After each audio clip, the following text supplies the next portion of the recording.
Om Sahana Vavatu Sahanau Bhunaktu Sahaviryam Karavavahai Tejasvinavadhitamastama Vidvishavahai.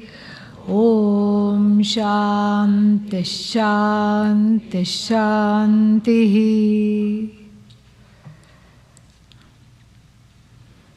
We saw how Ishvara is not a form in my awareness. Ishvara is awareness itself, which includes awareness of all forms, all names. And this is the switch.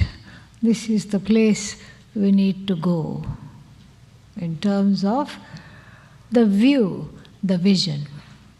If we get stuck on a form as Ishvara, then it becomes finite. The understanding of Bhagavan becomes confined to a particular form, a particular name.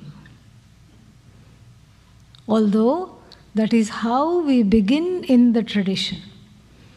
Since childhood, Ishta Devata, so that the mind can hold on to something. But that was then. Now there is the need to overcome that, to grow. It's not that one is growing out of Ishvara, there is no such thing. One is growing into appreciating Ishvara as that awareness which brings to light all forms, rather than as a form that is being lighted up in my awareness. Do you see the difference? You want me to repeat that? Yeah.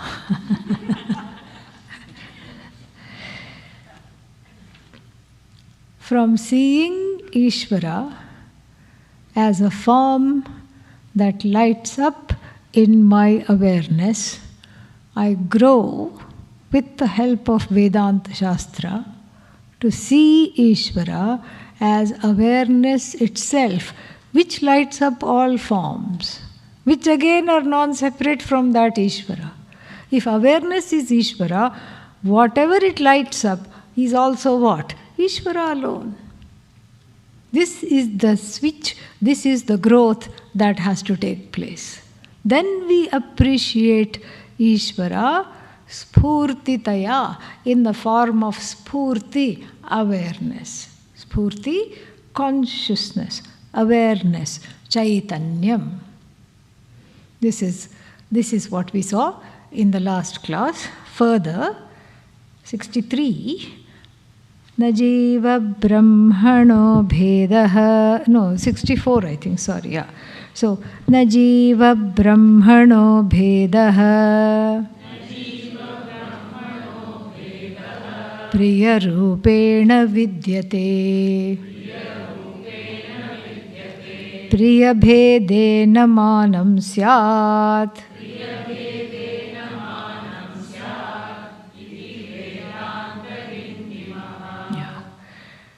Then there is also no proof at all. Not a single iota of proof remains for what? To see that there is a difference between oneself and Bhagavan, Ishvara. From which standpoint? From the standpoint of Ananda.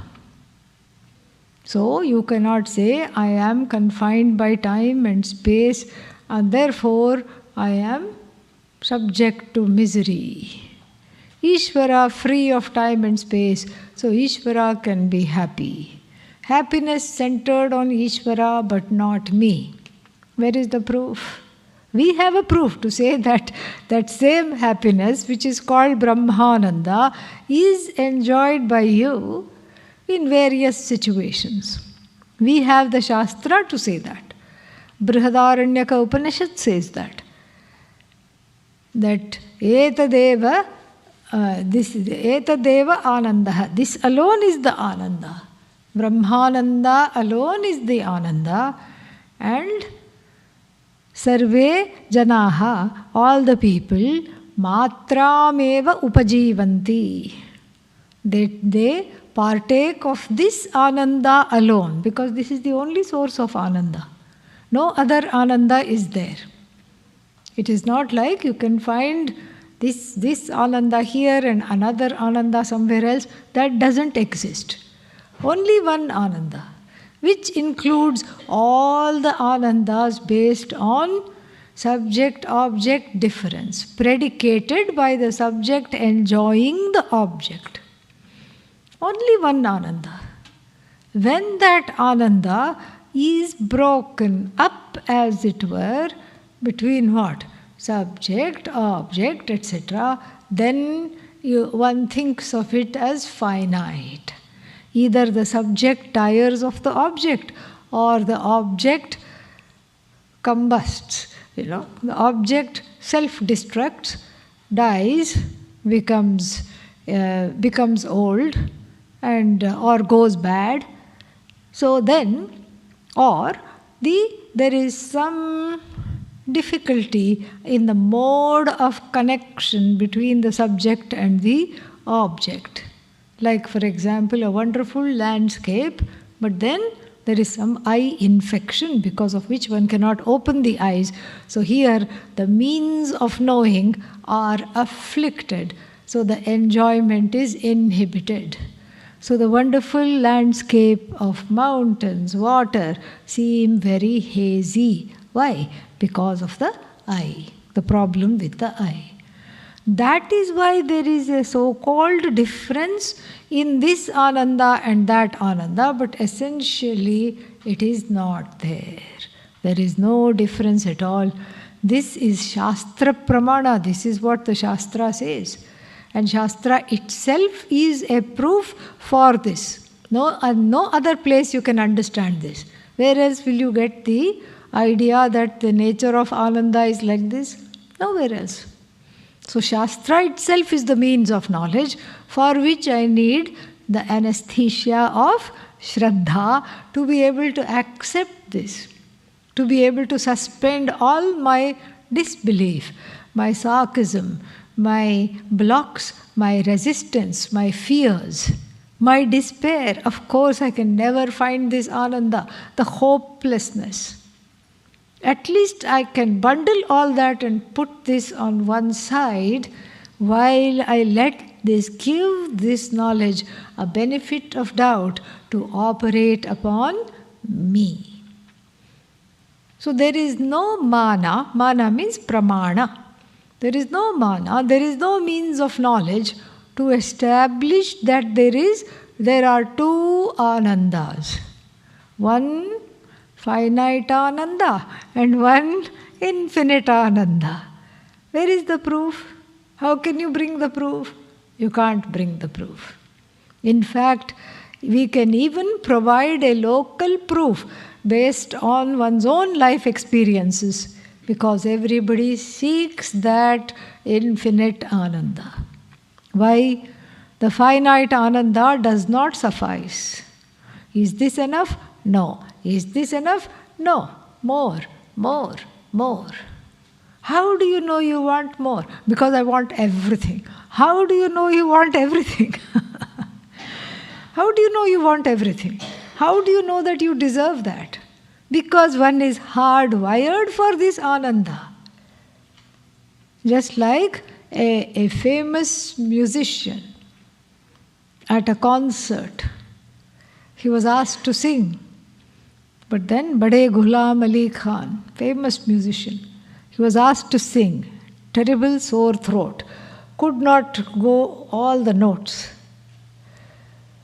But in the course of the concert, when he could not reach a note, he showed it with his hand. It is here, I have been there before, and I will definitely go there afterwards. But right now, in this moment, because of the throat, because of the terrible cold, I'm not able to go there, but there is the note that I want to go to. I know. Just like the musician knows the note that could not be reached. But he, in this case, was aware of it. Similarly, every jiva is aware that I deserve the whole Ananda. Even without being taught, one searches for happiness from birth to death, from womb to tomb. As a baby also, comfortable situations, comfortable people. That's why somebody holds it and it cries. This person doesn't know how to hold me. Is making me feel even more insecure than I already am. And is very bony, nowhere to rest my head. So it cries. And from that cry itself we know that everybody wants something that is complete, whole, indivisible. That's why any accomplishment that is pursued and any accomplishment that is gained falls short. How do you know it falls short? Because as soon as you gain the accomplishment, what do? Another one. After that, yet one more, yet one more, yet one more. And out of sheer exhaustion, one life gone. Next life, more. So you pursue more and more and more of less and less and less.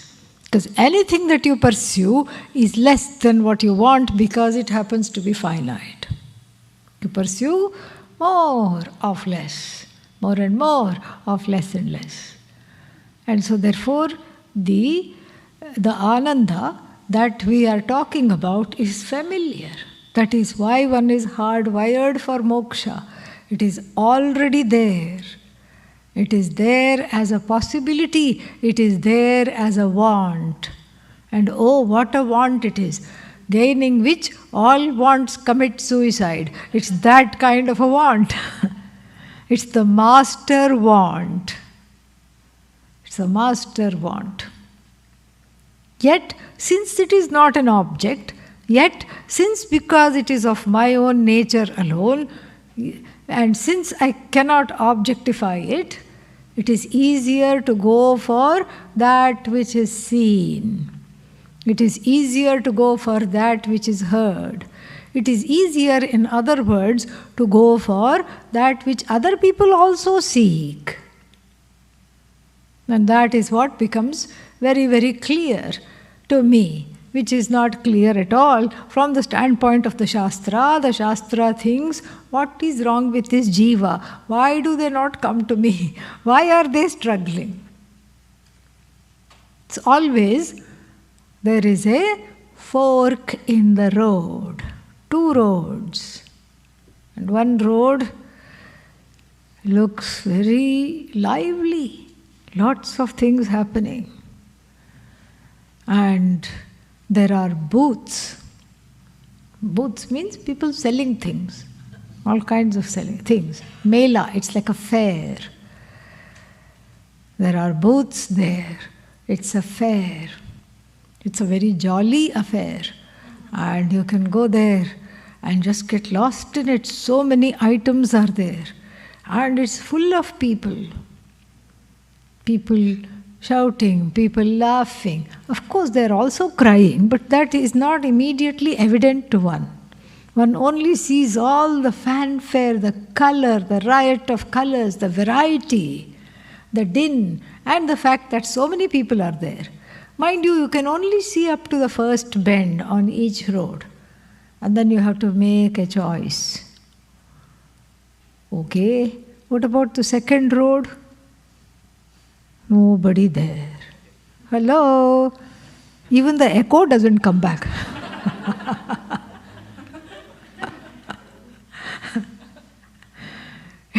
It's like a black hole. Yad gatva na nivartante. Going where nothing comes back. And then the eyes adjust a little more to just this Vijana Pradesha, this place without any beings at all. And then I look, I strain. Few things in orange are moving around.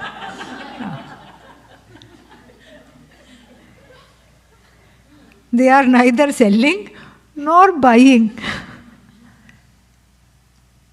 Maybe they are chanting something, that's all. And on the road on the right, there is lot of drama. Road on the left, only Rama. Yes. What do I choose? What shall we choose? If we are honest with ourselves, the road on the first road seems to be the safer choice. Why?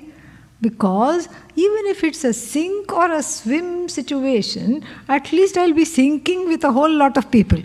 It's a very kind of a dubious situation, a dubious comfort at best, but somehow when there are lots of people, there is safety. There is safety. So nobody likes to be alone. And here, these orange beings, one or two, and they're just going around, and there's nothing there. It doesn't seem like there is anything to entertain, but they don't seem to care. They don't seem to be bothered one little bit. Of course, the first road is more attractive. Doesn't matter that they are crying their heads off. Ha ha, muncha muncha, trahimam, pahimam. Muncha muncha, release me, save me, take care of me. Are you deaf? Oh Lord, where are you? All those cries are there. But still, the first road seems attractive. Shreyascha preyascha manushyametaha tau samparitya vivinakti dhiraha. Two roads approach the human being. One of them is Shreyas. Shreyas is in our example, it is the second road, not the first one. Second road, Shreyas. The other road is Preyas. How to know the difference? The road called Preyas really means pray for us. Okay? Yeah. That's how to remember the difference. Preyas means what? Pray for us. Please pray for us. We are going here. Ayyayo. We need prayers just because we are seeking this road. And so this prayers and this Shreyas are choices that appear before the human being. And one is at the crossroads and has to choose a choice, choose a selection, make a selection at the crossroads, a selection that doesn't make one cross afterwards and doesn't make one wring one's hand in despair, oh MG, I'm making the wrong choice. Tau samparitya, distinguishing between the two with great care, with great clarity, dhiraha, the person who is endowed with the buddhi. This itself should tell us a lot of things. What the Shastra says about the other people who make the other choices. And in the Bhagavad Gita also we saw alpamedhasaha. And what was the other word? Abuddhayaha. No buddhi. So here, dhiraha, the one who not only has the buddhi, but is using the buddhi. It's not that you don't have buddhi. Buddhi is Bhagavan given. In fact, buddhi is a manifestation of Lord Krishna in the head. So therefore, buddhi is there. But you keep giving Lord Krishna sleeping pills so that you can choose Pray for us. Okay, the path called pray for us. Tau samparitya vivinakti dhiraha. So, the dhira chooses shreyas over preyas. Says, this is too much. This is too much of a drama. I would like a calm, tranquil place. Chooses shreyas. The word shreyas means the most exalted of all ends. In that sense, the word shreyas is moksha, translated as moksha. Chooses moksha. And then mandaha means alpamedhasaha and abuddhayaha. These people, manda means slightly dull in terms of not using the buddhi. What does the manda choose? Preyas. Why? Yoga kshemat preyo vrinite. Vrinite chooses. Chooses what? Preyas. Why? Because of the fear of yoga and kshema. Oh, there are no yoga classes on the first thing? No. Yoga classes are there. Here, yoga is a technical term. What does it mean? Getting what you don't have. Yoga. Apraptasya prapanam yogaha. Kshema means retaining what you have got with great difficulty.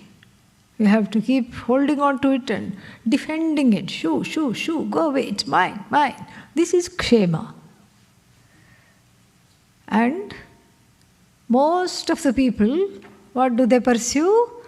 Half the time in the waking life, yoga. Other half the time, kshema. First I get whatever I want, then I have to protect it from others, defend it from others. Sometimes I have to defend it from itself, like money. Money has to be protected from itself. That's why no amount is enough. How much money do you need for retirement? Oh, OMG. Oh no. How to even do that? How to calculate? And how much inflation is going to be there? How to compensate for the inflation? You have to protect money from itself. And so you have to invest in all kinds of places, but then you have to be conservative. And then, but if you are too conservative, then it's just as good as keeping the money under the mattress. You don't want that. And so you keep worrying about it. What is enough? What is not enough? You keep worrying about the future, and the present you don't enjoy at all because you don't let yourself have anything. That's for the future. That's for the future. No, that's for the later on. Not now. That's for the future. And then when the future comes, all you need is a bed, okay? And a few tubes. That's all. Feeding tube, breathing tube, and another tube for elimination. That's all. Nothing else you need. But this is how it is. So it's all, this is kshema. Protecting from what? And everybody, shoo. Go away. This is mine. You can't have it. No. Go. Shoo. And this is not a way, according to the Shastra, to lead one's life. And it is not a way to lead one's life because it is filled with stress, horrible amounts of stress. Dog the person who is given to yoga and kshema. The fear of losing things, losing loved ones. And then losing means not that they will die. That of course is also a reality of life. Losing means they will go away somehow. So what are you going to do? Hold on to them. Lock them up if possible, somewhere. And losing belongings.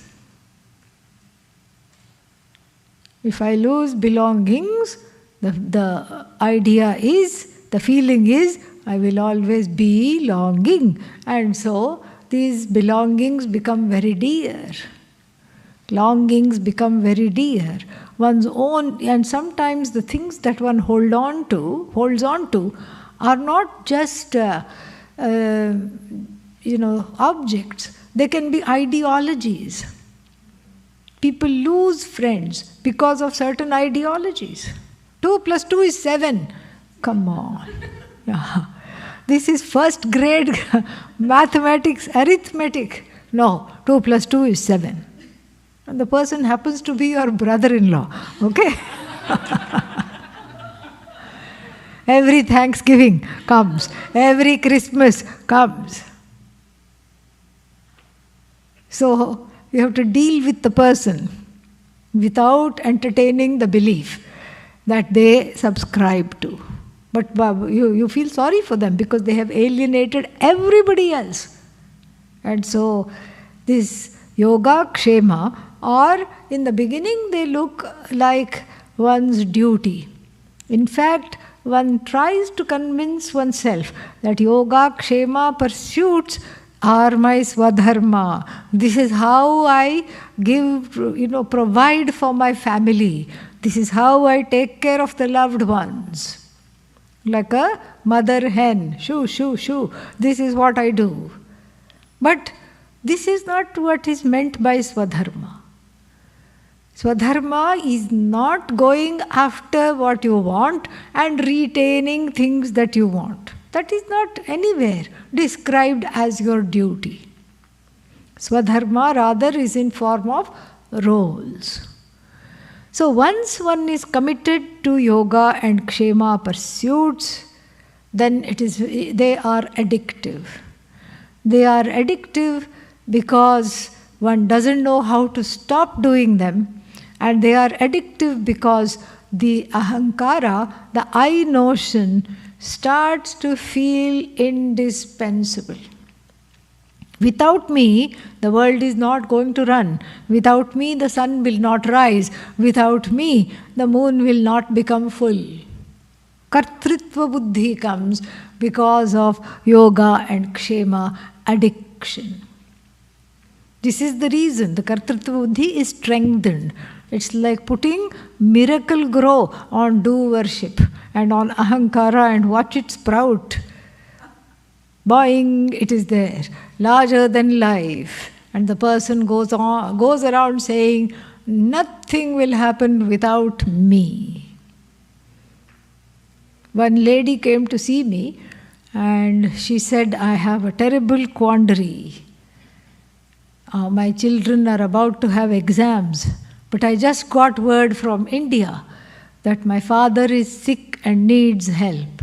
I said, don't worry, go. Your husband will take care. No, without me they can't even boil water. No, without me they will not study. No, the whole house will come crashing down. Who will take care of lawn? She was very worried about the lawn. I said, the lawn was competing with the kids. Okay. I said, everything will go along nicely. Don't worry. She won't listen. I talked to her for a long time.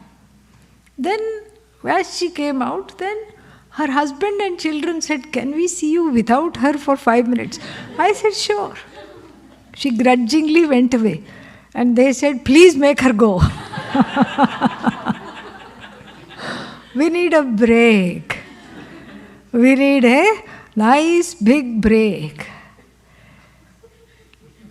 And I told the husband, I said, oh, I thought you don't know how to cook. He said, I'm quite a good, decent cook, but she doesn't even let me inside the kitchen. So I'm not able to do anything. I can manage. We can eat out. And the children will do very well in their exams. So The first is the perception, the second is the reality.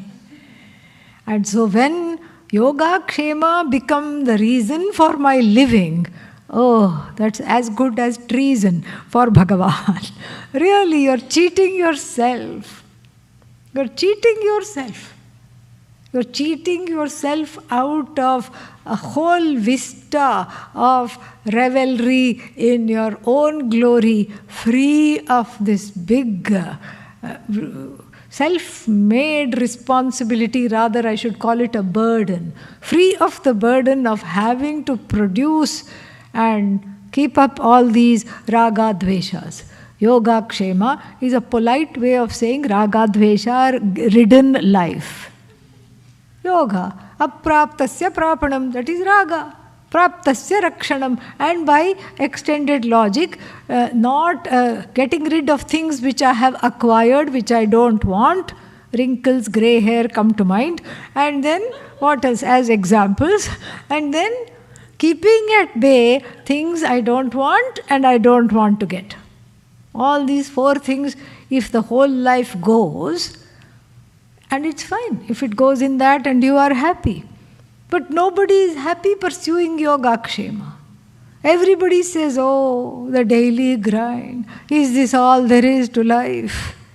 Oh, no holiday. I'm working, working, working. Then one gets mad at the children. See how hard I work.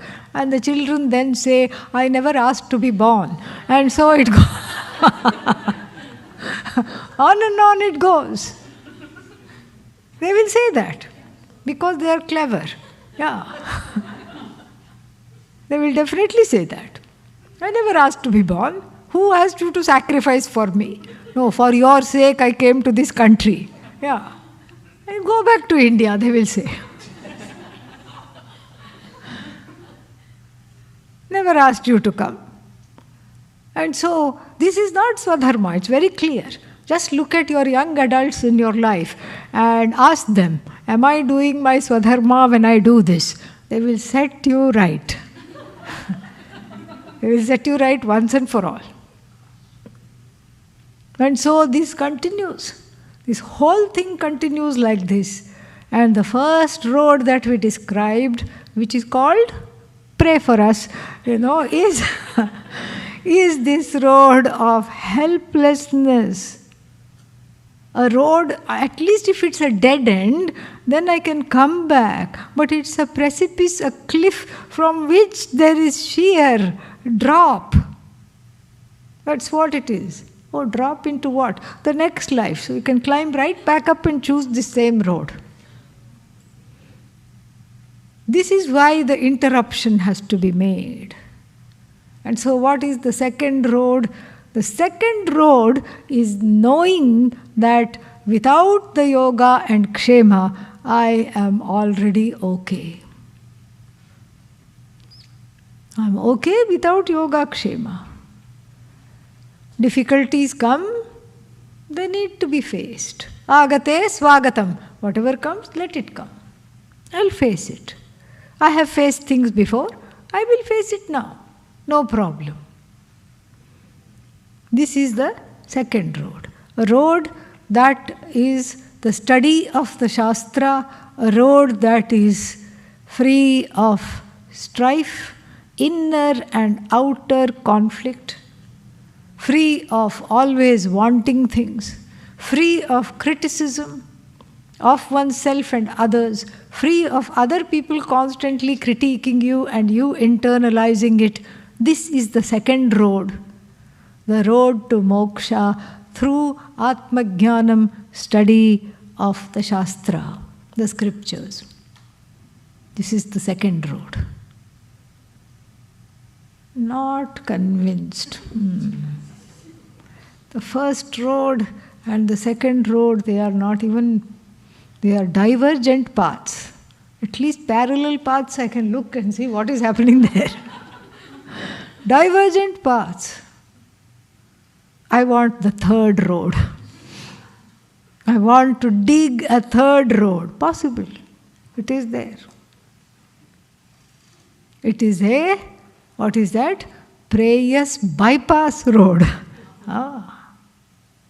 that you initially go on the road to preyas, but you go on the road as an exercise in self-growth, self-development, emotional maturity, and spiritual recognition of yourself as free of all wants.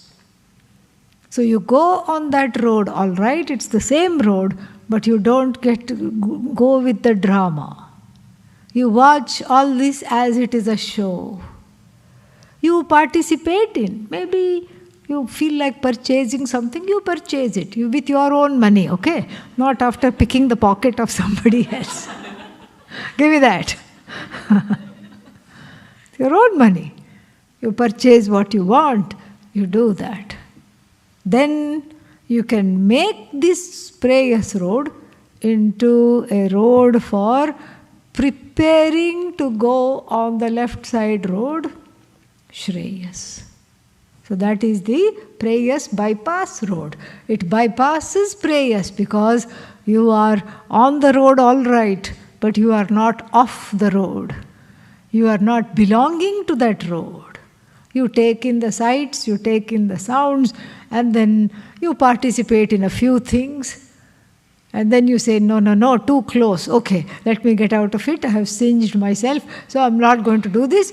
And then next time you learn, you grow, you come out of this a more matured person. And why do I want this? Because that's when the Shreyas road will look very, very enticing. I have to prepare for the Shreyas road.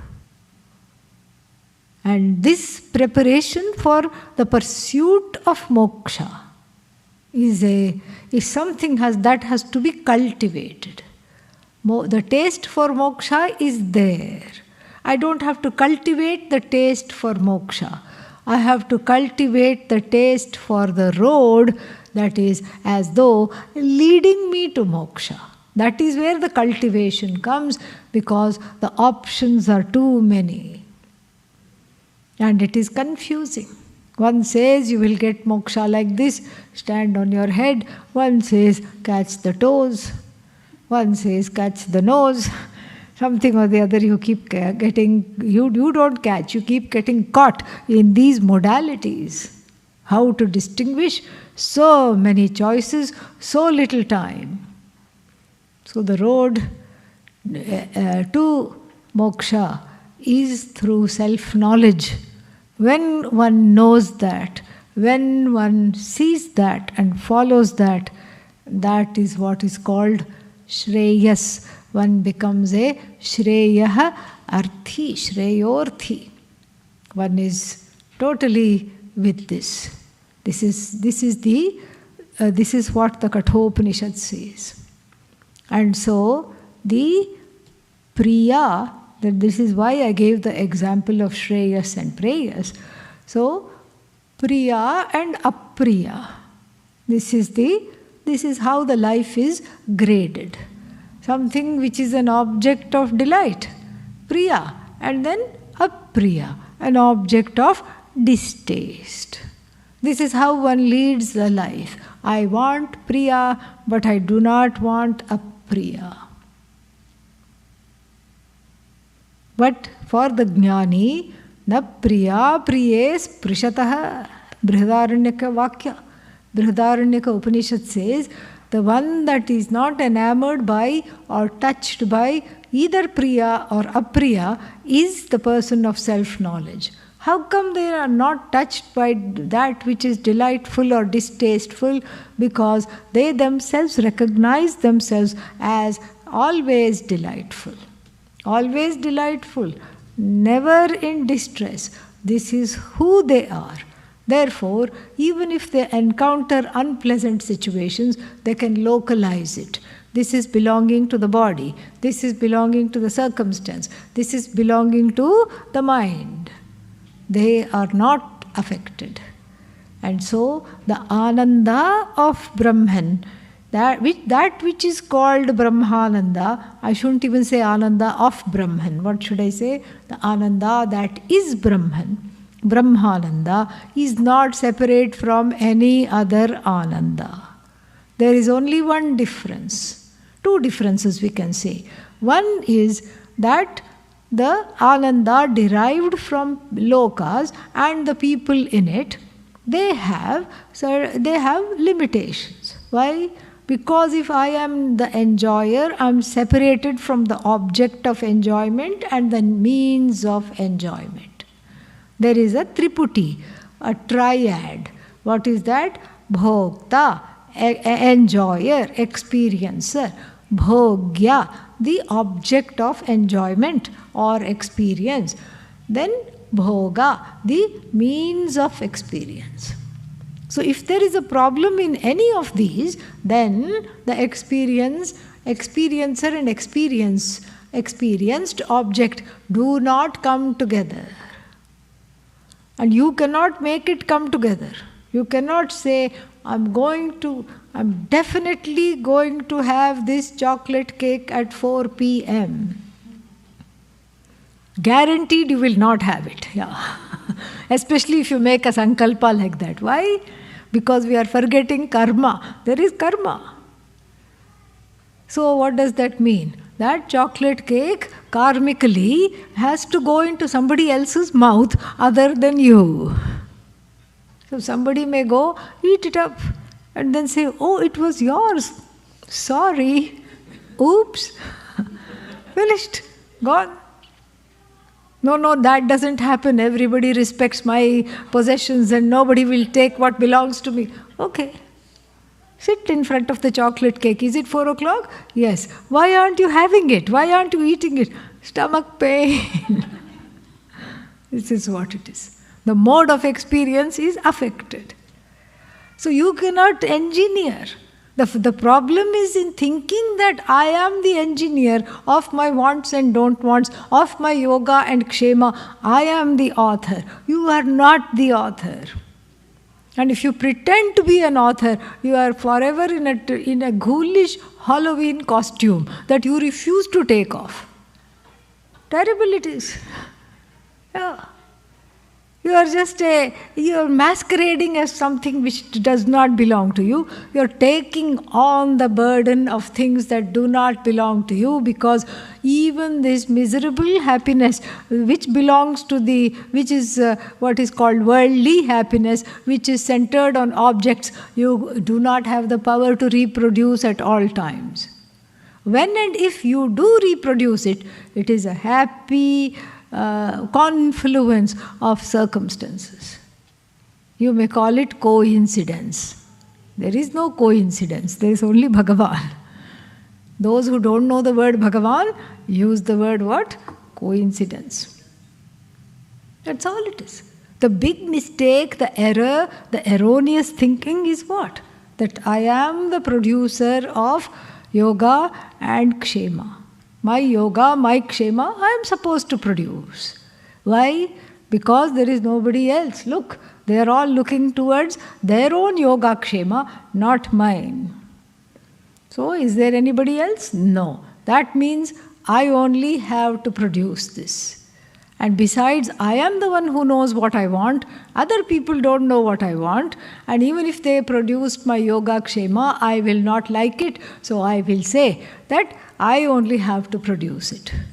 This is maudhyam. Maudhyam means deludedness. Total delusion. This is what delusion looks like. Because right at the outset in the Bhagavad Gita, one of the famous verses say what? Karmani eva adhikaraha te ma phaleshu kadachana. You have a say over action, Arjuna. You do not have a say over reproducing its results. You do not have a say over the results at all. You just have a say over action. The results are in my hands. I recycle them nicely, repackage your karma and put a little gift wrap and then send it to you, called prarabdha. And you don't even have to open it. It will open on its own slowly, slowly. Over the time it will open and deliver that which it is. Then who will take care of me? What about my yoga? What about my kshema? Refer now to the middle of the 9th chapter. Very famous verse. What is that? Ananyas chintayanto mam ye janaha paryupasate tesham nityabhiyuktanam. Yeah, this has been appropriated by the Life Insurance Corporation of India. Yoga Kshemam Vahamyam. We think of LIC in India. But this is a very famous verse. Why? Because one is needlessly carrying the burden. So what does the verse say? Vahami, I carry. You don't carry, I carry. Vah, to carry. I carry. What? Yoga Kshema. Your yoga and Kshema I will carry. Oh, good, wonderful. But there are certain conditions you have to meet before the Bhagavan Krishna says, I will carry your yoga and your Kshema. What are the conditions? First is Ananya Bhaktihi. First condition. Ananya Bhaktihi is a fancy way of saying pursuing Vedanta. That is what it is. We saw this earlier. We saw Ananya Bhakti earlier. A bhakti that is non-separate, not looking at Bhagavan as a separate form. Looking at Bhagavan as the truth of all forms, which is not separate from my own awareness, my consciousness. That is Ananya Bhakti. How are you going to know this? Without attending Shastra, without study, without immersing in the Shastra, there is no way of understanding this.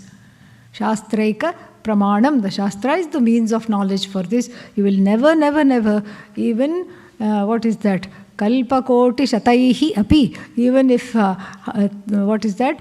Crores, hundreds of crores of kalpa. Kalpa is 4 yugas, okay?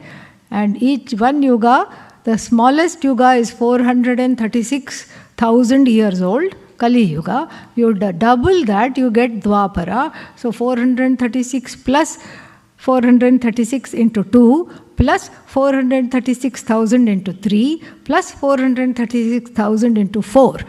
That crazy total is called what? Kalpa. And now you multiply one kalpa by 100 crore, okay? So even if that much time elapses, this knowledge without study will not come. This is what kalpa koti shataihi api, it will not come. Definitely it will not come. And so this is what has to be studied. So yoga kshemam vahamyaham, for what? For the people who are totally immersed in the knowledge of seeing me as non-separate from themselves. Ananyaha chintayanto mam. Chinta here doesn't mean think or worry. Contemplation. Ye janaha paryupasate. The people who worship me in the form of this knowledge, this sacred knowledge of the self. Tesham, for them. And then there is another caveat. Nitya abhiyuktanam. It's not like they are attending one class every year on New Year's Day or on their birthday. Let's go to the ashram, let's go to AVG and attend one class. No. Nityabhiyuktanam, those who have made it a pursuit.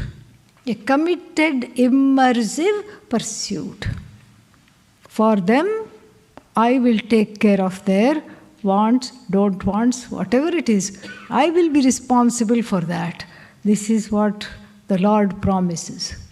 And based on this promise, one can shift gears from preyas to shreyas. You make a nice,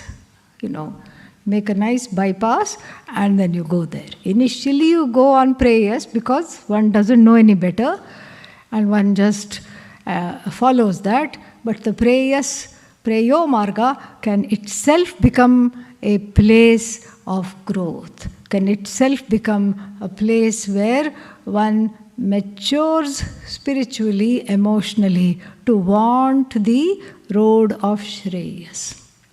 And then only the understanding that the Ananda is centered on me, then only it will be fully understood. Because there is no other Ananda than Brahmananda, coming back to this verse. Only Brahmananda is there.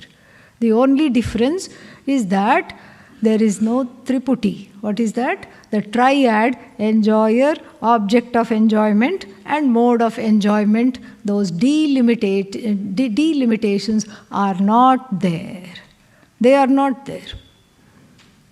So, one is not enjoying something lesha leshataha, bit by bit.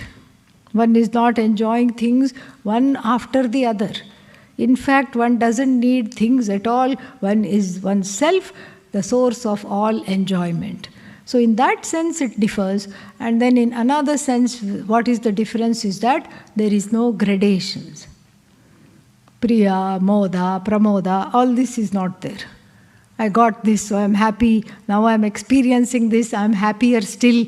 And then now it is mine, nobody can take it away from me. So I'm happy. All these gradations are not there.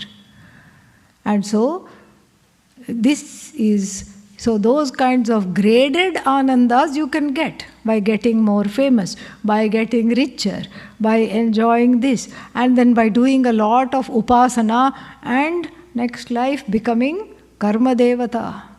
Who is karma devata? Chai wala in heaven. Okay? Yeah. So, the one who serves other devatas. That's what it is.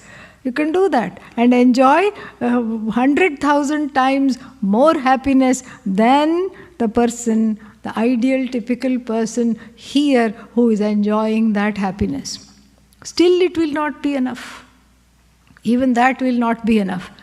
Because what is, that all those gradations of Ananda are available. Who are they available to? They are available to somebody sitting under a tree, wearing just a minimal bark of clothing, just a bark or something like that, loin cloth.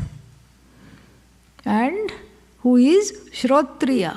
What is Shrotriya? You are Shrotriya. You are listening to this. Shrotriya and Akamahataha. You have to be careful. You can't say Akamena hataha. Don't, this is not how to break the compound. Killed by no desire. No. Not hijacked by desire. The one who is not so urgently focused on Yogakshema, not hijacked by desire, and the one who is the one who has studied Vedanta. That person gets every gradation. Chai, celestial chai wala happiness, check.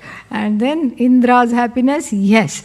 And Prajapati's happiness, yes. Brihaspati's happiness, yes.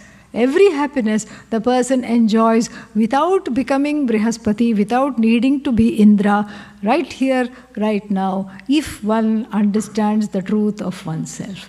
More we'll see later. Om Purnamadav Purnamidam Purnat Purnamudachyate Purnasya Purnamadagya Purnamevavashishyate Om Shanti Shanti Shanti Harihi Om Shri Gurubhyo Namaha Harihi Om.